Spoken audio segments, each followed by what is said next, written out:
Programang ito ay rated SPG, striktong patnubay at gabay ng magulang ang kailangan. Hindi mahahanap ni Ramon si Marites dahil nilagay ito nila Olivia sa lutuan ng tinapay. Kaya iisipin ni Ramon na nilayasan siya ni Marites dahil nag-away sila noong huli nilang pag-uusap. Ikakagalit ito ni Ramon dahil bumalik umano si Marites kay Rigor.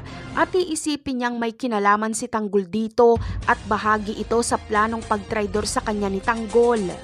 Samantala, hindi napasunod ni Ramon si Tanggol sa pamamagitan ng pakiusap at pagsilaw dito ng kayamanan.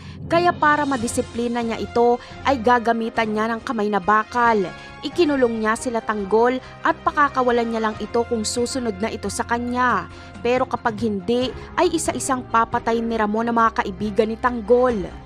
Umaasa naman si Enteng na mananalo si Tanggol sa pagka-mayor dahil posible umanong magbago ang isip ni Ramon at pakawalan sila. Pero nanindigan pa rin si Tanggol na kahit maging mayor na siya ay kakalabanin niya pa rin si Ramon. Dito ay hindi na nakatiis si Divina.